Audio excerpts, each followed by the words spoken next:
Hello friends, Assalamu alaikum. So join Token Punche share করব how to use Tiger in MS PowerPoint Advanced Animation Bangla. Token Punche share করব কি আমরা আমাদের MS PowerPoint Advanced Animation এর মধ্যে Tiger ব্যবহার করতে পারি।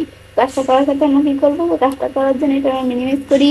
মিনিমাইজ করার পর এখন বিষয়টা করার ক্ষেত্রে এখন আমরা প্রথমে এরকম একটা আমাদের ব্ল্যাঙ্ক প্রেজেন্টেশন নিয়ে নিব। তো নেওয়ার পরে এখন আমাদের এই প্রেজেন্টেশনটা যখন আমরা নিব তারপর আমরা ইনসার্ট মেনুতে আসবো, আসার পর শেপসে আসার পরে এখন আমরা এখান থেকে একটা শেপস নিব। তার ভিতরে আমাদের এই হার্ট টাইপের শেপসটা নিব। তোমরা তোমাদের যেটা ভালো লাগে তোমরা সেই শেপসটা নিয়ে নিবে। তো এখন আমরা শেপসটা যখন নিলাম, তো নেওয়ার পরে এখন আমরা আমাদের এই শেপসটার মধ্যে আমরা তার একটা ফিল কালার দিলাম। দেওয়ার পর এখন আমাদের শেপসটা চাইলে একটা আউটলাইন দিতে পারি, আউটলাইনে উইথ একটু বাড়াই দিতে পারি। রাস্তা এখন এইভাবে কিন্তু আমরা এই কোণাটা আমাদের ধরো শেপস নিলাম।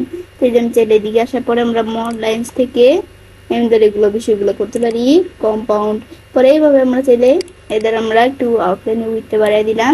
ব্যাস এখন আমরা এভাবে একটা শেপসটা তৈরি করব। ব্যাস তৈরি করার পর এখন আমরা ডান বাটনে ক্লিক করি। ক্লিক করার পর এখন আমরা এডিট টেক্সট আসবো।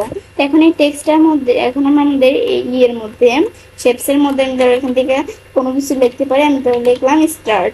এখন লেখার পর আমি ধরো এটা সিলেক্ট করলাম। ব্যাস সিলেক্ট করার পরে এখন আমরা আমাদের কি করব, এটা আমরা ধরো আমরা এই শেপসটাকে আমরা ধরো বোল্ড করলাম। এই শেপসটা আমি ধরো কালারটা চেঞ্জ করে দিলাম। এই আর কি টেক্সটার এই টেক্সটার আমি ধরো সাইজটা বড় করলাম তোমাদের কাজটা সুবিধার্থে। তো তোমাদের যেভাবে ভালো লাগে তোমরা এইভাবে তোমাদের কাজের সুবিধার্থে তোমরা এই যেভাবে শেপসটা এভাবে তৈরি করে নিবে। এখন আমরা যখন বিষয়গুলা এই যে সব করা হয়ে যাবে, যাওয়ার পরে তার এখন আমরা এটা দেখলাম। দেখার পর আমি ইনসার্ট মেনুতে এসে আমরা এখন তৈরি করবো কি, এখন আমরা একটা টেক্সট বক্স তৈরি করবো। এখন এখানে আসার পর টেক্সট বক্সে আসবো। তোমরা এইভাবে তোমাদের যা যা প্রয়োজন তৈরি করতে তোমরা এইভাবে তৈরি করে নিবে। আমি কন্ট্রোল দিয়ে আমি আমার নামটা লিখে দিলাম। ব্যাস লিখলাম, পুরো নামটা চলে আসলো। আসার পর এখন আমি এটা সিলেক্ট করে আমরা কন্ট্রোল বি দিয়ে বোল্ড করে নিলাম। নেওয়ার পরে আমি ধরো এই লেখার সাইজটা একটু বড় করি। বড় করার পরে এখন পরে আমরা চাইলে এগুলোর লেখাটা কালার দিতে পারি। ধরো লেখা আমরা ব্ল্যাক কালারই থাকলো। পরে আমরা এখানে আসার পরে ফরম্যাটে আসলে এই শেপসটার একটা কালার দিতে পারি। তো এটার দ্বারা আমরা এখান থেকে কিরকম কালার দিলাম, এটার আমি এখানে দিয়ে দিলাম এরকম ব্লু কালার। ব্যাস এটা দিলে কিন্তু আমাদের বিষয়টা তৈরি হয়ে গেল। ব্যাস তৈরি হওয়ার পরে এখন আমাদের টিগারের বিষয়টা করব। সেই ক্ষেত্রে আমাদের এখান থেকে আমরা আমাদের কোথায় যাব, এই আমাদের টেক্সট বক্সটা সিলেক্ট করব। তারপর অ্যানিমেশন আসি। আসার পর টিগার অপশনটা ডিজেবল হয়ে আছে। তো আমাদের টিগার অপশনটা কখন ইনেবল হবে, যখন আমরা এখানে এসে একটা অ্যানিমেশন সেট করে নিব। তা আমি ধরো এখন কোন অ্যানিমেশন সেট করবো, আমি ধরো এদিক থেকে সিউভো এই অ্যানিমেশনটা সেট করে নিলাম।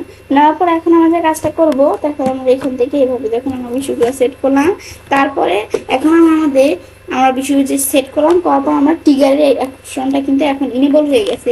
কেন, যেহেতু আমরা এই অ্যানিমেশন সেট করছি। আমি যে এখন আমাদের টিগার আসলে অন ক্লিক অফ। এখন আমরা এর মধ্যে থেকে আমরা দেখাই দিব কি, তো তোমাদের যে শেপসটা তোমরা করবে সেই শেপসটার নাম উপরে চলে আসবে। তা আমি হার্ট শেপস নিছি, তাই আমি হার্ট 3 দেখাই দিব। এখন তারপরে আমরা যে কাজটা হলো এখন আমাদের দেখার জন্য আমরা আমাদের কি করব, সেই ক্ষেত্রে আমরা স্লাইড শো আসবো। এখন আমরা আমাদের যে স্টার্ট নামে যে আমরা এই যে শেপসটা তৈরি করছি এটার উপর আমরা একটা ক্লিক করব। ক্লিক করার দ্বারা আমাদের যখন এই এই স্টার্ট নামে শেপসটার উপর যতবারই ক্লিক করবে, ধরো এই অ্যানিমেশনটা কিন্তু আবার ক্লিক করি, এই যে ধরো অ্যানিমেশনটা দেখাচ্ছি। এটাই হচ্ছে এই বিষয়টা।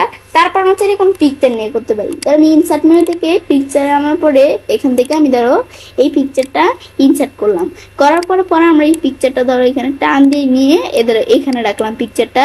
ব্যাস রাখার পরে এখন আমরা যখন এই বিষয় দেখলাম, তারপরে আমরা আমাদের এখন কি কাজ করবে, আমি ধরো আমরা কি করবো, আমরা যখন এই স্টার্ট এই শেপসটায় ক্লিক করব তখন আমাদের এই পিকচারটা আমাদের আসবে।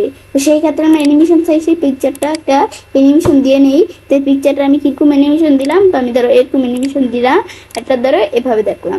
রাখার পরে আমরা আমাদের ধরো টিগার আইসা এখান থেকে আমি ধরো হার্ট 3 সিলেক্ট করে দিলাম। আর এই টেক্সটার ধরো আমি কি সিলেক্ট করে দিলাম, পিকচার 5। এখন তোমরা দেখো কি কাজটা করে। আমি যদি এখন আমরা কি করি, স্লাইড শো আসি। এখন আমি যদি আমরা স্টার্ট নামে যে এটা আছে, এই যে আমরা এই শেপসটা এখানে ক্লিক করলে পিকচারটা চলে আসছে এভাবে। আবার আমি যখন পিকচারে ক্লিক করব তখন এই যে আমাদের এই টেক্সট বক্সটা যেটা আমাদের লেখাটা আছে এটা আবার কাজ করবে। এখন এটা কিন্তু হচ্ছে এই বিষয়টা কাজ করে, এটাই হচ্ছে টিগারের কাজটা। তো এখন বিষয়টা দেখার পরে তো আমরা যদি এখন টিকার ডিলিট করে দিয়েছি, ডিলিট প্রেস করলে সিলেক্ট করে ডিলিট দিলাম, এখন টিকার ডিলিট হয়ে গেছে। এখন কিন্তু এই যে মাউস হাতের মতো আসে না, ক্লিক করলেও কিন্তু পরে ডিস্ট্রাক্ট চলে যায়। তো এটা হচ্ছে আমাদের মূলত এই বিষয়টা কাজ করে। প্লাস বিষয়টা দেখাবো এখান থেকে কাজটা করতে পারি।